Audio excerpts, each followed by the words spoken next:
और पिछले दिनों में हम सीख रहे थे धर्मशास्त्र का उपक्षेप या फिर इंट्रोडक्शन टू थियोलॉजी। हम सभी इन बातों को सीख रहे थे और हमने कई विषयों को उसमें सीखा, इसलिए हम परमेश्वर का धन्यवाद देते हैं। हम जो सीख रहे थे उसमें बिब्लियोलॉजी, बाइबल शास्त्र के बारे में हमने कुछ बातों को सीखा। उसके बाद परमेश्वर के सिद्धांत के विषय में हमने कुछ बातों को सीखा कि परमेश्वर कैसा है, उनका स्वभाव कैसा है। और पिछले सप्ताह में हमने ये सीखा कि मसीह कौन है या फिर मसीह कैसा है, उनका स्वभाव कैसा है, उनका कार्य कैसा है। इन विषयों पर हमने कुछ चर्चा किया और प्रभु ने हमारी मदद किया कि हम उन बातों को सीख सके।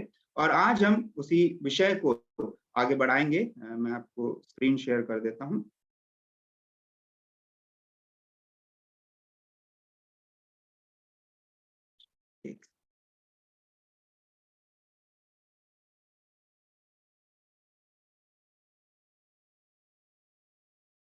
जी, जो नेक्स्ट जो सिद्धांत हम सीखने वाले हैं वो है न्यूमेटोलॉजी या फिर पवित्र आत्मा का सिद्धांत। अभी हमने 3 सिद्धांत सीखा है, बाइबल शास्त्र, परमेश्वर का शास्त्र और मसीह शास्त्र। जो नेक्स्ट सिद्धांत, जो अगला जो शास्त्र हम सीखने वाले हैं वो है पवित्र आत्मा का सिद्धांत। त्रिएक परमेश्वर हम सभी जानते हैं। ये जो है मसीही सिद्धांत के या फिर हमारे जो क्रिश्चियनिटी का जो हमारा जो मूल विश्वास है, जो मूल आधार है, वो त्रिएक परमेश्वर के ऊपर निर्धारित है या फिर उसके ऊपर बेस्ड है। हमारा जो विश्वास है वो बाकी सभी धर्मों से या फिर बाकी हर एक विश्वास से अलग है, क्योंकि हम एक त्रिएक परमेश्वर पर विश्वास करते हैं। वो त्रिएक परमेश्वर है पिता परमेश्वर, पुत्र प्रभु यीशु मसीह और पवित्र आत्मा परमेश्वर। ये 3 परमेश्वर या फिर 3 नहीं, त्रिएक परमेश्वर पर हम जो विश्वास करते हैं, वो उसके कारण हमें जो है मसीहत को या फिर क्रिश्चियनिटी को जो है बाकी हर एक धर्म से या फिर बाकी हर एक जो विश्वास है लोगों का, उन सब से हमें क्या है, अलग करता है। मैं आशा करता हूँ आप सबको मेरी आवाज क्लियर है। अगर नहीं होगा तो आप मेरे को मैसेज के द्वारा बता दीजिएगा। तो हम यहाँ पर सीख रहे हैं कि पवित्र आत्मा जो है परमेश्वर है। वो त्रिएक परमेश्वर में से एक पर्सनालिटी, वो त्रिएक परमेश्वर में एक व्यक्तित्व पवित्र आत्मा है। हम सभी जानते हैं कि त्रिएक परमेश्वर में पिता, पुत्र और पवित्र आत्मा आते हैं और ये तीनों जो हैं अलग अलग नहीं है, ये परमेश्वर हैं और इनके व्यक्तित्व जरूर अलग अलग है, मगर ये परमेश्वर हैं। इनके कार्य परमेश्वर के हैं और इन्होंने अलग अलग कार्यों को मनुष्य के सम्मुख प्रकट किया है। मगर ये तीनों जो हैं एक दूसरे से ना ही छोटे हैं ना ही बड़े हैं, सब एक बराबर हैं और इनके कार्य मगर जरूर अलग अलग हैं। और हम देखें कि पिता जो है वो पुत्र को भेजता है, फिर पुत्र पवित्र आत्मा को भेजता है। हम इन कार्यों को बाइबल में पढ़ते हैं। जब हम ये कार्य को देखते हैं कि पुत्र पिता के सामने अपने आप को आधीन करता है, तो इसका मतलब ये नहीं होता है कि पुत्र जो है पिता से छोटा है या फिर पवित्र आत्मा जो है पिता और यीशु मसीह से छोटे हैं, ऐसा नहीं। तीनों बराबर हैं, तीनों के अलग अलग व्यक्तित्व हैं, तीनों के कार्य अलग अलग हैं, तीनों ने अलग अलग रीति से अपने आप को मनुष्यों के सामने प्रकट किया है। और त्रिएकत्व या फिर त्रिएक परमेश्वर के बारे में जानना एक बहुत बड़ा रहस्य या फिर एक बहुत बड़ा भेद ही है। हम जितना भी इसको समझने की कोशिश करते हैं अपने ज्ञान के द्वारा या फिर अपने लॉजिकली या रेशनली, जब हम इसको समझने की कोशिश करते हैं तो कई बार हम उसमें चूक जाते हैं, क्योंकि ये ऐसा एक विषय है, एक ऐसा एक टॉपिक है जिसको कभी भी हम पूर्ण रीति से नहीं समझ सकते। क्योंकि जितना परमेश्वर ने हमें रिवील किया है, हमें प्रकाशन दिया है अपने वचन के द्वारा, उतना ही हम समझ सकते हैं। तो प्रभु का वचन हमें कई बातों में त्रिएक परमेश्वर के बारे में पूर्ण रीति से खुलासा नहीं करता है।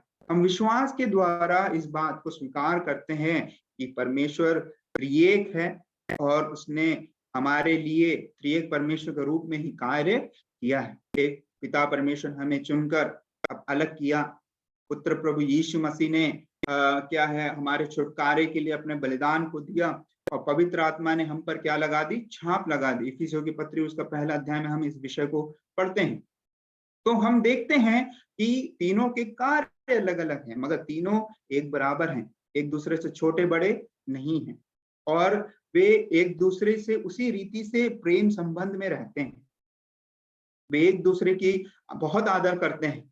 पिता पुत्र का आदर करता है, पुत्र पवित्र आत्मा का आदर करता है, और ये दोनों पिता का आदर करते हैं। इन विषय के बारे में हम वचन में पढ़ते हैं।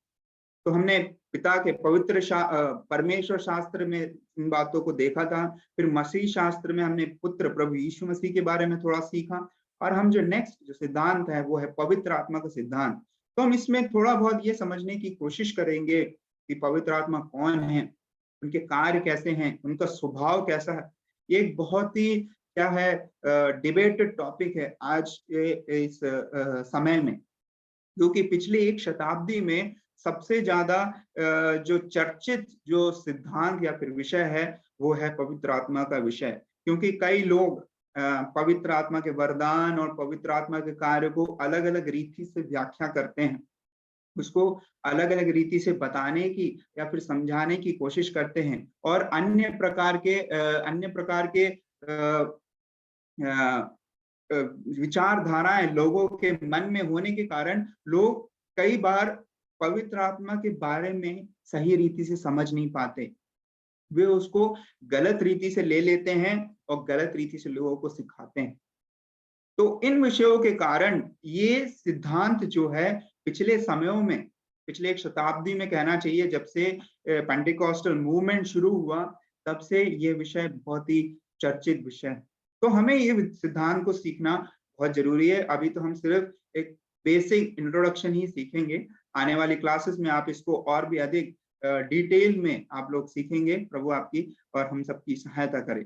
न्यूमेटोलॉजी, जो पवित्र आत्मा का सिद्धांत जो शब्द है वो न्यूमेटोलॉजी शब्द है। वो दो ग्रीक शब्द या फिर यूनानी शब्द से बना है। पहला शब्द है न्यूमा, जिसका अर्थ होता है आत्मा।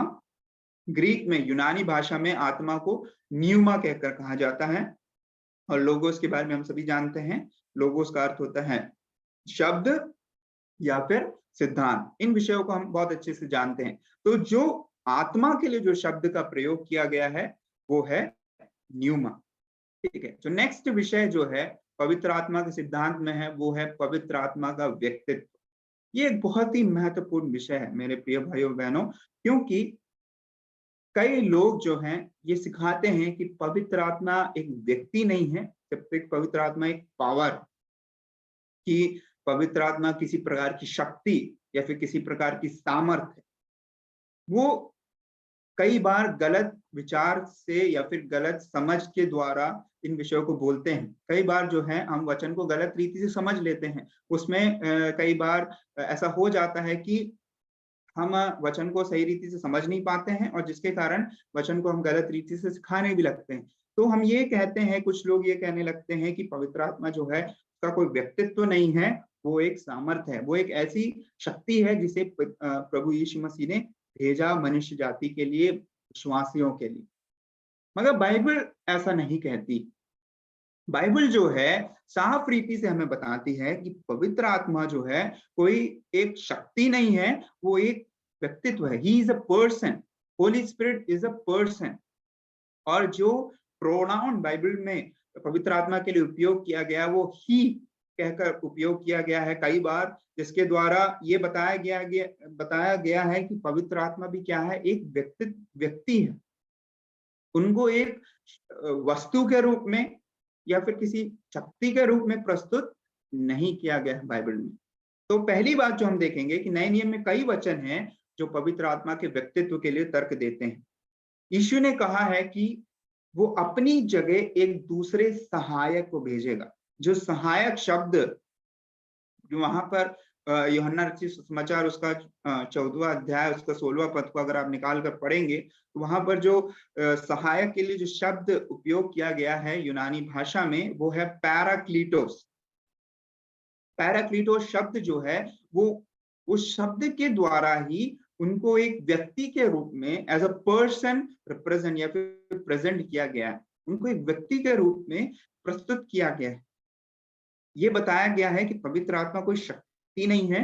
वो यूनानी शब्द जो प्रयोग किया गया है पैराक्लीटोस, वो एक व्यक्ति के लिए या फिर एक पर्सन के लिए उपयोग किया जाता है पुराने समयों में, या फिर बाइबल में भी हम देख लें तो यहाँ पर पवित्र आत्मा को एक सहायक के रूप में प्रस्तुत किया जाता है। वो सहायक कैसा है, हम स्क्रीन में देख सकते हैं। वो सहायक है सक्षम करने वाला एक सहायक, प्रोत्साहन देने वाला सहायक और दिलासा देने वाला एक सहायक है। हम जब बाइबल में पढ़ते हैं प्रभु यीशु मसीह जब इस संसार को छोड़कर जाने वाले थे, प्रभु यीशु मसीह का समय हो गया था इस संसार से जाने का, 33.5 साल के बाद जब वे चले गए थे, तो हम सभी जानते हैं कि प्रभु यीशु मसीह की मृत्यु के बाद ही लोग या फिर उनके चेले कितना भयभीत होकर जीवन बिताते थे। तो अगर वो चले जाते या फिर उनके जाने के बाद कितना अधिक प्रेरित लोग या फिर उनके चेले भयभीत होते। तो जब जाने वाले थे तो उन्होंने क्या किया, उन्होंने अपने चेलों से वायदा किया, या फिर जाने से पहले उन्होंने ऐसा वायदा किया था कि मैं तो चले जाऊंगा मगर मेरे बदले मैं एक सहायक को भेजूंगा जो हर रीति से, जैसा मैं हूं वैसा ही हर रीति से तुम्हारे साथ रहेगा। प्रभु ने अपने चेलों से कहा था हर प्रकार से, जिस रीति से प्रभु यीशु मसीह उनके साथ था, उनके संग था, उन्हें शक्ति दिया, उन्हें सामर्थ्य दिया, उन्हें सांत्वना दिया। कई बार जब वे गिर जाते थे उन्हें आगे बढ़ाकर उन्हें उठाया, उन्हें आगे बढ़ाया, उन्हें क्षमा किया। ये सारे कार्य जो प्रभु यीशु मसीह ने किया, प्रभु वहां पर कह रहा है कि मैं एक ऐसे सहायक को भेजूंगा जो उसी रीति से आपकी मदद करेगा। जिस तरह से मैंने मदद किया उसी तरह से वो भी आपके संग संग रहेगा, उसी रीति से वो भी आपकी मदद करेगा, वो आपको सक्षम बनाएगा। पवित्र आत्मा हमें सक्षम बनाता है कार्यों को करने के लिए, प्रभु के वचन को प्रचार करने के लिए, प्रभु के गीतों को गाने के लिए, लोगों की पहनाई करने के लिए और सेवा करने के लिए, प्रभु की महिमा के लिए खड़े होने के लिए और अपने विश्वास की गवाही देने के लिए। ये सब पवित्र आत्मा हमें शक्ति देता है, हमें सक्षम बनाता है। और कई बार जब हम निराश हो जाते हैं, अकेले हो जाते हैं, तो पवित्र आत्मा हमें प्रोत्साहन देता है, अपने प्रभु के वचन के द्वारा हमसे बातें करता है और दिलासा देता है कि एक समय आने वाला है जब ये सारी चीजें खत्म हो जाएंगी, संसार के दुख और दर्द खत्म हो जाएंगे और प्रभु अपने पास हमें लेके जाएगा। तो प्रभु का आत्मा या फिर पवित्र आत्मा एक सहायक के रूप में हमें दिया गया है और वो एक व्यक्ति है, वो एक शक्ति नहीं है, वो एक व्यक्ति है जो हमारे साथ है, जो हमारी परेशानियों को समझता है, जो हमारे दुखों को समझता है। हम परमेश्वर के मंदिर हैं, पवित्र आत्मा हमें दिया गया है कि हम प्रभु के साथ साथ चले। और यही पवित्र आत्मा हमें कई बार जब हम गिर जाते हैं तो हमें सक्षम बनाता है, हमें सामर्थ्य देता है, हमें अगुवाई करता है। हम आगे देखेंगे पवित्र आत्मा का ईश्वरत्व। जैसे पवित्र आत्मा का व्यक्तित्व एक बहुत ही चर्चित विषय है, उसी तरह पवित्र आत्मा का ईश्वरत्व भी एक बहुत ही चर्चित विषय। कई लोग ये कहते हैं कि पवित्र आत्मा ईश्वर नहीं, या फिर ये कहते हैं कि वो ईश्वर तो है मगर पिता और पुत्र के बराबरी में नहीं, वो उनसे छोटा है। कई बार लोग इस रीति से उसकी व्याख्या करते हैं, मगर बाइबल हमें क्या सिखाती है? बाइबल हमें ये सिखाती है कि पवित्र आत्मा प्रतिष्ठित है और पिता और पुत्र के साथ एक समान आधार पर है। जिस रीति से मैंने पहले ही बताया था, वो पिता और पुत्र से छोटा नहीं है, वो उसी आधार पर, सेम आधार जो जिस आधार पर पिता और पुत्र हैं, उसी आधार पर पवित्र आत्मा है। ये है बाइबल का सिद्धांत। ये बाइबल हमें सिखाती है कि पिता, पुत्र और पवित्र आत्मा ना ही एक दूसरे से छोटे हैं, ना ही एक दूसरे से बड़े हैं, मगर एक ही आधार पर है। उसके कई प्रूफ हम बाइबल में या फिर कई सबूत हम बाइबल में पढ़ सकते हैं। पहला पॉइंट हम देखेंगे तो पवित्र आत्मा उसी आराधना को भी स्वीकार करता है जो पिता और पुत्र को मिलती। अगर आराधना स्वीकार करना है तो वो परमेश्वर होना चाहिए। पुराने नियम में हम कई बार देखते हैं स्वर्गदूत जब लोगों के सामने प्रकट होते थे तो यहूदी लोग क्या है उनके सामने घुटने टेक कर उनकी आराधना करते थे। तो कई बार स्वर्गदूतों ने कहा है कि मैं परमेश्वर नहीं हूं, मुझे दंडवत मत करो, उस परमेश्वर का दंडवत करो। तो स्वर्गदूत भी उस आराधना को स्वीकार नहीं करते हैं क्योंकि उन्हें पता है कि वे आराधना स्वीकार करने के योग्य नहीं है, वे स्वयं सृष्टि हैं। मगर पवित्र आत्मा को वो आराधना मिलती है जो पिता और पुत्र को मिलती है। दूसरा कुरिन्थियों 13वां अध्याय उसका 14वां पद को आप पढ़ेंगे तो आपको इस बात को समझ में आ जाएगा कि परमेश्वर पिता, पुत्र और पवित्र आत्मा एक ही आधार पर है और वे उसी आराधना को स्वीकार करते हैं।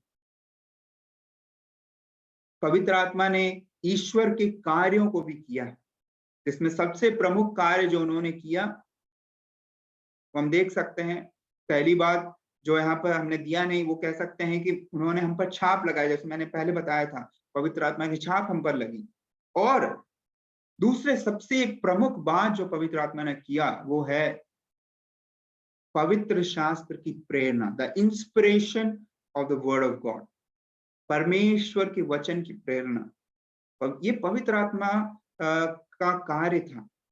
जब लेखक लोग परमेश्वर के वचन को लिख रहे थे तो वे पवित्र आत्मा की प्रेरणा से लिख रहे थे, पवित्र आत्मा की अगुवाई से लिख रहे थे। पवित्र आत्मा उनके ऊपर छाया।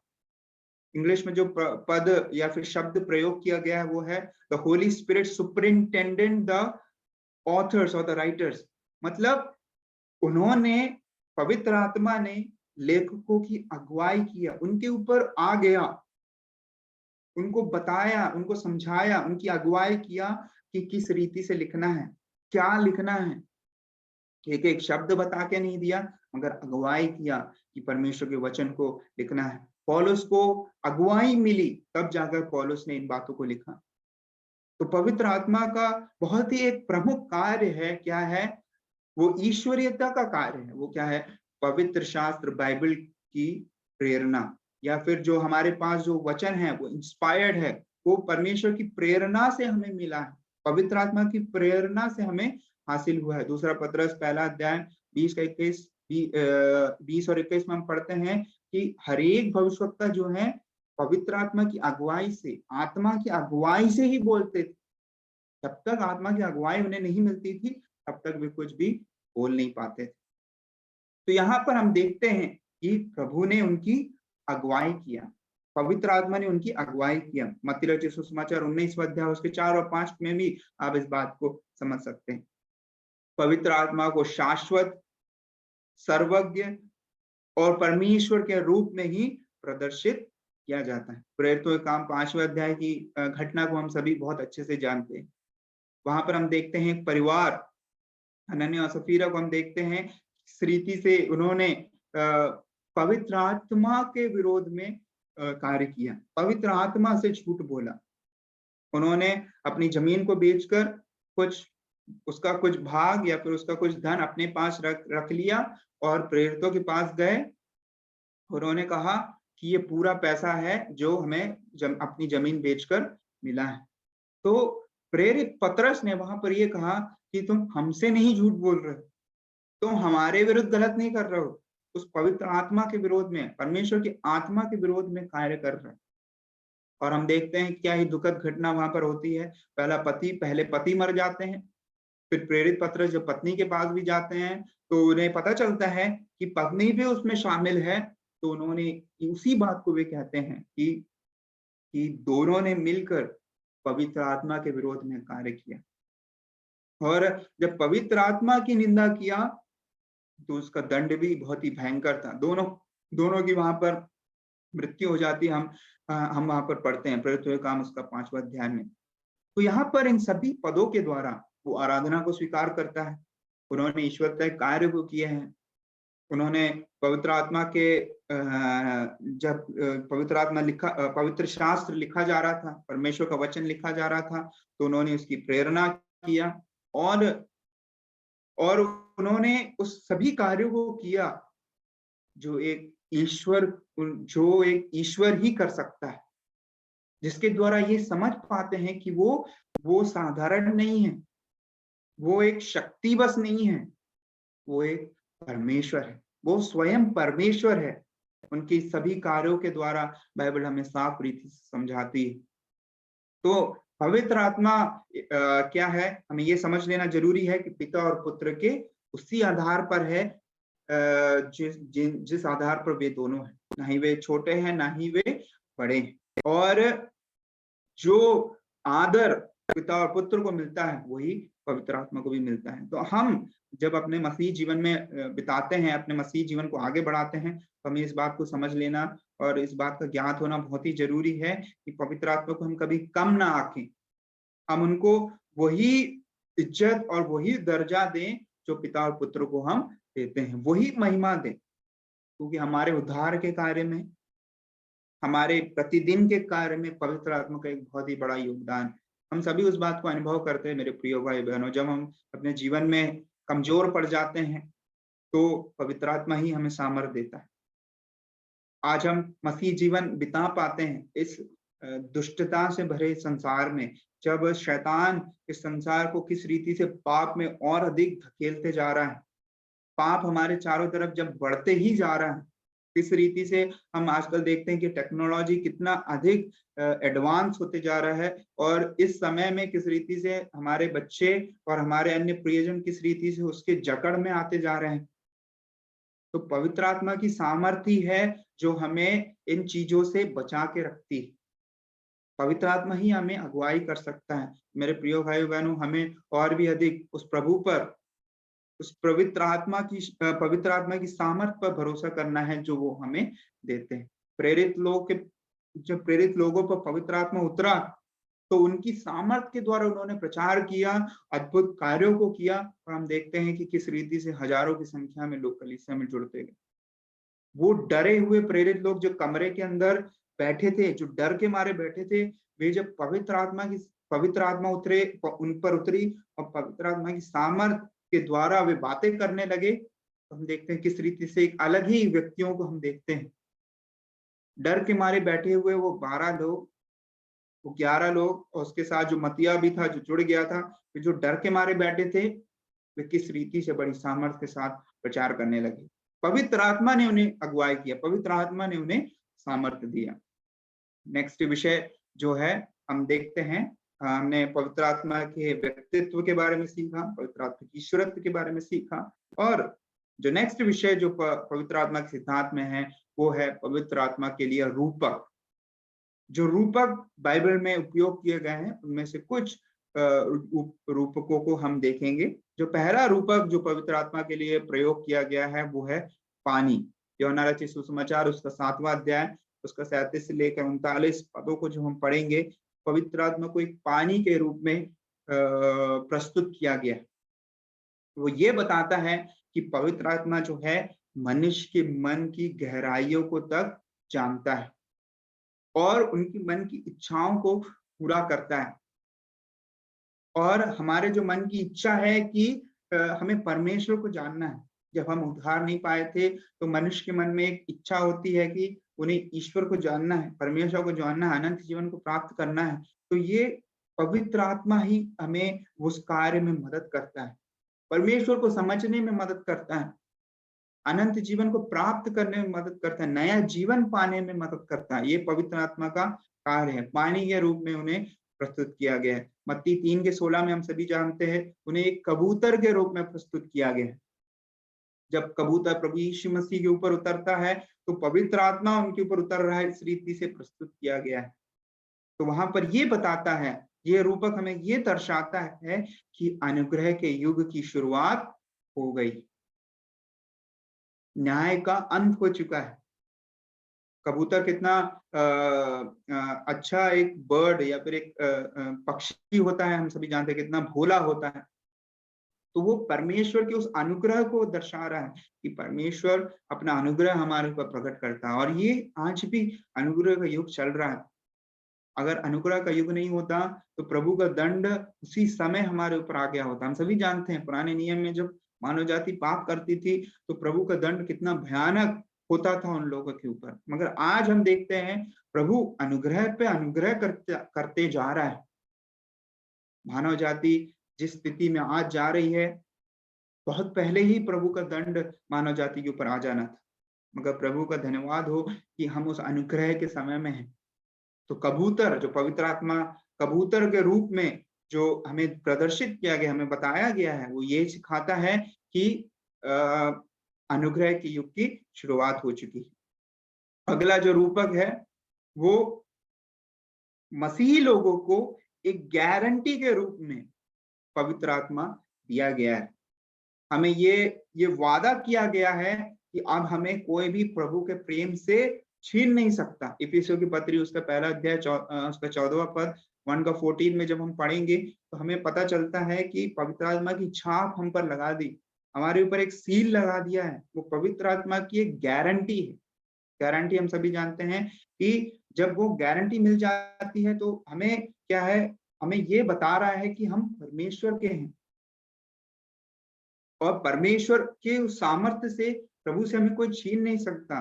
और जो वादा हमसे किया गया है वो जरूर पूरा होगा। हमसे वादा किया गया कि हम प्रभु के साथ होंगे, वो वादा पूरा होगा। आखिरी रूपक को भी हम देखकर समाप्त करेंगे। प्रेरितों के काम 2 अध्याय उसका 3 पद में पवित्र आत्मा को आग की तुलना या फिर आग के रूप में, आग की जीभ के रूप में प्रस्तुत किया गया है। वो पुराने नियम में हम देखते हैं, आग का खंभा के बारे में हम पढ़ते हैं, फिर सीनाई पर्वत पर आग उतरता है। ये सारी की उस महान परमेश्वर की उस महान पवित्रता को दर्शाता है कि पवित्र आत्मा उस आग के द्वारा ये दिखाता है कि वो कितना पवित्र है। जिस रीति से आग सब चीज को भस्म ही करती है और आग को कोई चीज क्या है, उसको गंदा नहीं कर सकती, उसमें किसी प्रकार की मलिनता नहीं ला सकता। इसी रीति से ये दर्शाता है कि पवित्र आत्मा परमेश्वर जो है कितना पवित्र है और वो न्याय करने वाला परमेश्वर है। उसका दंड इस संसार के ऊपर प्रकट होने वाला है। तो हमने रूपकों को देखा कि वो पानी के रूप में प्रस्तुत किया गया है कि वो हमारे मन के विचारों को जांचता है और मन के विचारों को पूरा करने वाला है। और वो कबूतर के रूप में है, ये बताता है कि वो अनुग्रह का समय शुरू हो गया है। फिर हमने देखा कि वो हमारी विश्वास की या फिर हमारे महिमाकरण जो हमारा होने वाला है उसकी एक गारंटी है। हमारे ऊपर वो छाप लगा दी गई है और वो एक आग की जीभ के समान है, जो ये दिखाता है कि परमेश्वर पवित्र है और वो न्यायी है। इस बातों को हम देखते हैं। तो प्रभु का धन्यवाद हो कि पवित्र आत्मा परमेश्वर जो है वो परमेश्वर है जो हमारे साथ प्रभु यीशु मसीह ने एक सहायक के रूप में उन्हें हमारे पास भेजा और वो हमें ये दिखाते हैं, ये बताते हैं कि हम कितने मुख्य हैं या फिर कितने इंपॉर्टेंट है परमेश्वर के लिए। उन्होंने कभी हमें अकेला नहीं छोड़ा, वो हमेशा हमारे साथ हैं और हमेशा हमारी अगुवाई करते हैं, हमें वो सामर्थ्य देते हैं, हमें वो बल देते हैं और हमारी अगुवाई करते हैं। प्रभु हमारी सहायता करें कि इन वचनों के द्वारा हम प्रभु पर और भी अधिक भरोसा करने वाले हो सकें, प्रभु की महिमा करने वाले हो सके। और आइए हम प्रार्थना कर आज की क्लास को यहाँ समाप्त करेंगे। अनुग्रहकारी दयालु पिता प्रभु जी, हम आपको धन्यवाद देते हैं सुबह के वक्त आपके वचन के चरणों में आपकी उपस्थिति में बैठने का ये बड़ा सौभाग्य आपने दिया, उसके लिए प्रभु जी हम आपको धन्यवाद देते हैं। जब हम आपकी उपस्थिति में आते हैं तो हम सीखते हैं कि पवित्र आत्मा परमेश्वर हमें एक सहायक के रूप में दिया गया है, वो हमारी अगुवाई करता है, वो हमें सामर्थ्य देता है। प्रभु जी हम आपको धन्यवाद देते हैं, आप हमें कभी अकेला नहीं छोड़ते हैं।